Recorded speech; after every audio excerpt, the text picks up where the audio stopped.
Hi, Lewis. Hello. How Congratulations. I'm fine. How are you feeling? are you? I am full of power. Yeah? I'm full of power. I'm full of them. I'm excited. I'm happy. I'm jovial. That's great to hear. Thank you. Great to hear. And also, I want to say congratulations on the new single, Forget Me. Thank you. How are you feeling about finally releasing some new music? Because I heard you saying in other shows and interviews that you were like, maybe I'm a bit too lazy person, quote unquote. Yeah. But Oh, how's it? I am a lazy person for sure. I'm excited. I'm glad. It's nice to have a job again. It's nice to be employed. I've been unemployed for like 2 years. Sorry, there's just a mass murder taking place over there. This emotional roller coaster. Yeah. Oh, lovely stuff. Very well, good. But yeah, no. So it's nice to have a job again. Be out. It's just nice to be out of the house. Yeah, I feel excited. I'm a bit nervous to see what people think about it and all the rest of it. But I'm sure it'll be fine. Look, it's not the end of the world. We're not saving lives here. No, we're just singing songs. So yeah, should be fun. Yeah, but I can imagine like it's exciting again, like in terms of having a long time where there was no new music and people were asking for it constantly, online, offline. They were really annoying me. Were you getting tired of those people? Yeah. I'm like, I'll be ready when it's ready. Relax. And meanwhile, you were working on it. I was working hard. Yeah. I mean, working hard. Yeah.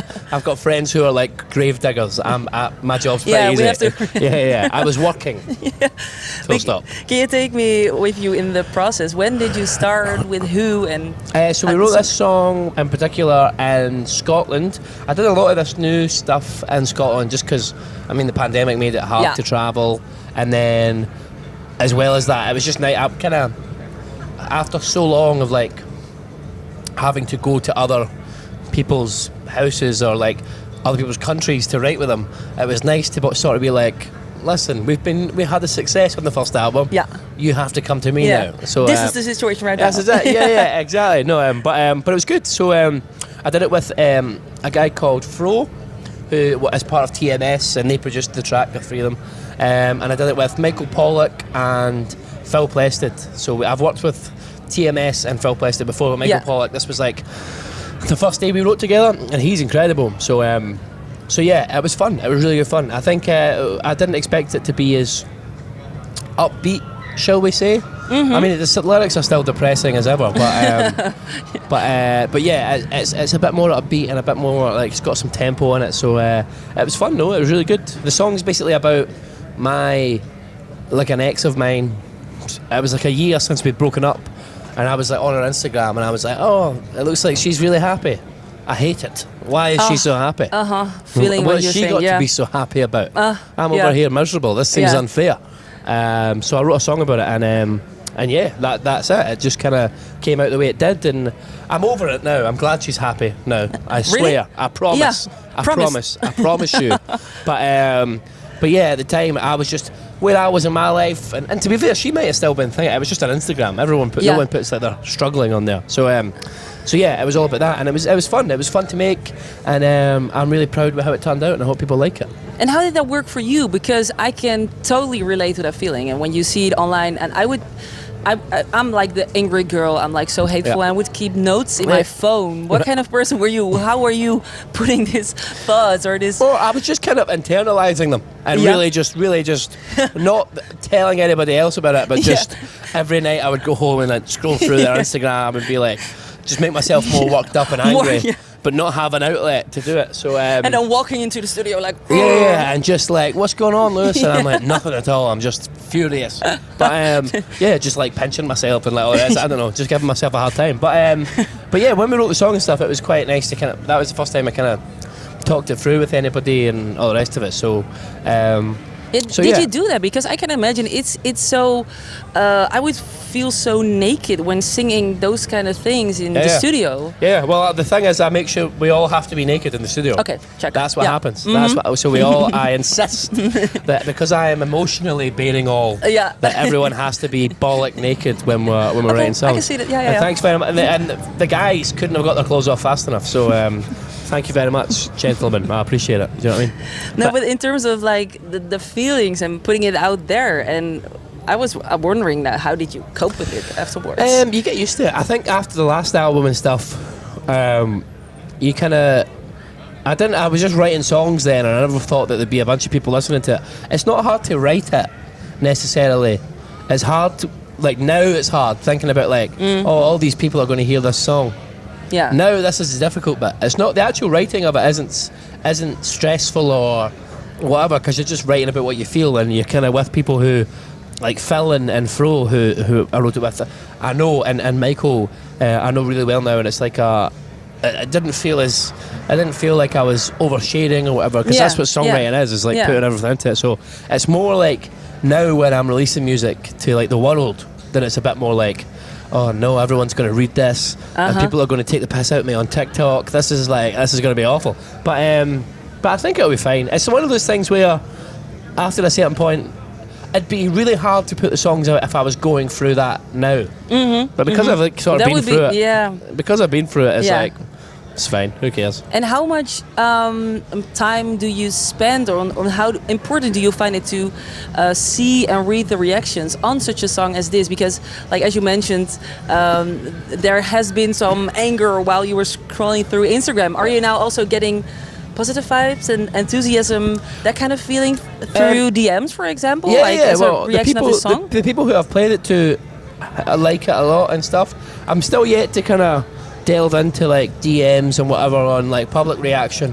I think it's more just because I'm like, let's just let it breathe for a couple of days before exactly. we're thingy.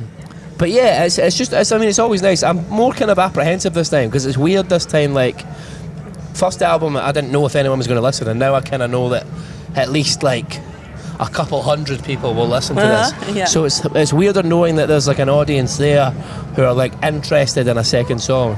And as you say, like people have been hounding me for like 2 years, 3 years. Oh, well, it's fine. Don't worry. This is rock and roll. It's okay. It's rock and roll. Hey, but don't worry about it. You're good. Yeah. You're good. You're good.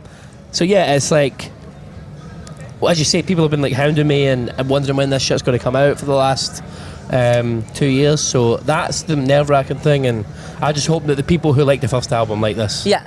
And when did you had the realization like this song is finished, this song is perfect? Was that a moment that you maybe played it in your own car, or that someone close to you said, I love this song? What was the thing that made you... I don't know. I think it's after so long of recording and mixing it, I was just like, listen, that's it. I can't do this anymore. Do you know what I mean? Yeah. But I think, like, the car one's always good, especially for this type of song, because for me, I don't really have many songs that you can, like, put on the radio and roll the windows down and drive. Like, it doesn't. My music isn't really like that. But this one, this one kind of had that feeling, because it has that tempo and stuff. I wanted to play it in my car radio. Thank you very much. Yeah. So that one's always a good one for this. It's been a good one for this album in general, to be honest. But I think after we had taken so long with this song, and from what the original demo sounded like to now, it's like a completely different thing. So I think at a certain point it just felt right. Do you know what I mean? And to be fair, we were still like tweaking it like 2 weeks ago. So it's not like it's a very, very quick turnaround. It's fresh.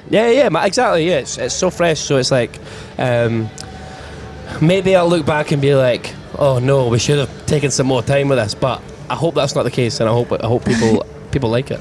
I always think about like Kanye West, what he was doing on Spotify. I feel like does artists have that in mind? Like, oh, I can just adjust, change it. I just added it a little bit on Spotify, for example. Oh, see, I don't think I could do that, because then I would be like, I'd constantly be tinkering. Do you know what I mean? Yeah. At what point does it end then? Do you know what I mean? Yeah, and you'd true. be like, one day you'd listen to your album on Spotify and be like, I would be a very confused listener. Yeah. You'd be like 3 years down the line, and I'd still be tweaking it, and I'm supposed to be working on a new album and all the rest of it. Do you know what I mean? So, I can't. I'm like, once it's out, and plus, I don't think I can get away with some of the things Kanye West gets away with. Yeah. Not just talking about that, but like a lot of things. So,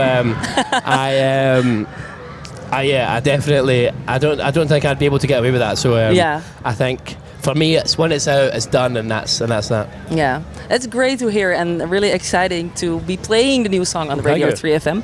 And furthermore, I was wondering, in what kind of vibe, what kind of energy are you right now in this moment in 2022? Because we're at the end of the festival season. Yeah. You're still energetic and hyped and playing a show at the Lowlands Festival tonight. Yeah. What's the overall mood for you, Lewis? I'm feeling pretty good.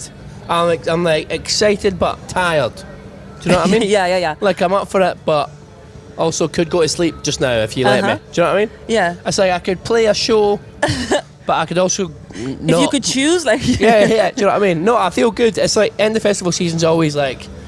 Festival season can be it's a bit of a slog sometimes because it's like so many gigs.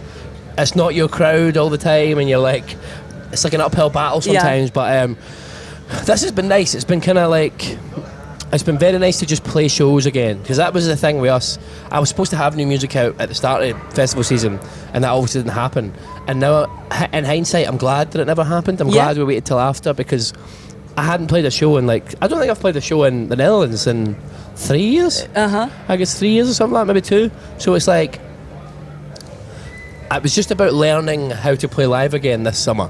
So I think we've done that, and it's been fun. So I'm looking forward to this one, and I'm looking forward to. I think next week we're in Zurich, and then we've got 2 shows in the O2 in London, and I think that'll be us gig-wise for the year for the most part. Kind of. But So this is kind of like the last hurrah for this year. Just sort of getting back into things, and it's been good. I feel really grateful to be back and doing it, and the crowds have been like I don't know, like 25% more. Exactly. Up for it since the pandemic. Yeah. So it's been fun. I can't complain, and hopefully long may it continue. Hopefully there's not another pandemic that we need to worry about anytime soon. Fingers crossed. Yeah. What was a specific festival moment or memory of this summer that you really appreciated? We headlined our first festivals this summer. So we did Isle of Wight Festival, and we did Transmit Festival, which is the biggest one in Scotland, and the Scotland one was obviously, for obvious reasons, was a really special one to me. But in general, just getting to headline festivals was the biggest thing. I think we headlined Latitude as well. That's the biggest thing for me, because it's just been so. It's bizarre to think that I've got to a point where I can be trusted to headline a festival. Do you know what I mean? But other than that, I would say we've been a part of some weird lineups. We had, it was us. We were on just before Metallica. That's interesting. Rock Vector, and then we were on the other night just before Future in Krakow. So it's you were in between in this interesting sandwich. I don't know who's booking these festivals, but I never thought I could say I supported Metallica and Future in the same summer. So wild. Yeah, huge. That was crazy. And have you had some time to check out other new bands or acts where you are excited about? I've barely watched anybody. I'm not gonna lie to you. Just because it's I feel because I've not done anything for 3 years. Of course. Yeah. So much more tired. So traveling takes out of me a lot more, and just any sort of the gigs are taking it out of me a lot more. So this summer, I've barely seen anybody play. I saw a bit of Metallica. Yeah, I heard of them. I saw a bit of Metallica, and I heard Future from our tour bus. But in terms of new bands and anything like that, I haven't seen. Oh, I watched LF System. They're 2 Scottish DJs who are my friends. Yeah. I saw them at I can't remember what. Oh, Latitude Festival, and that was really good. I watched. Maggie Rogers at Latitude Festival as well. That was great. Crazy. Yeah, she's brilliant. So good. But we were on the same. Latitude was an annoying one because Phoebe Bridgers was playing, and we were on the same time as her. There she is. Yeah, so we were on the same time as Phoebe, and that was frustrating because if I could have seen anybody this summer, it probably would have been Phoebe Bridgers. Yeah. So next summer, we'll see what happens. Cool. And for now, what are the pre-show rituals like? Are you going to take a nap or no? No, You shouldn't, I guess. I'll just go on tired. Listen, people have grown accustomed to me looking like I need a nap, so I'm all good. But I think. Before the shows, the football team that we all support, back home, Celtic are playing. So I'll go finish watching that after this. Hopefully they win. Everyone's in good spirits. And then I'll do my warm-ups. I'll put on a pair of proper trousers, and then we're good to go. That's basically it. That's it. That's life. Yeah. That's so great. It's really not as exciting as people might think. But this is reality. This is real. We're real, baby. Yeah. So hashtag no filter. Back at it again. No filter. Yeah, exactly. I'm with you completely. So that's literally all I'm going to be doing today. So, but sounds great. The exciting part is the gig. Yeah. Do you know what I mean? It's a calm before the storm. Yeah. Thank you so much for your time. No, likewise. Thank Really you for talking appreciate to it. me. And enjoy the show. Enjoy maybe a roller coaster, maybe some champagne afterwards. Treat Perhaps yourself. afterwards, Afterwards is when it kicks off. You're worth it. That's when it gets Enjoy real. the bar, Thank you very much. Cheers. Thank you for taking the time. Legend. Thank Cheers. you.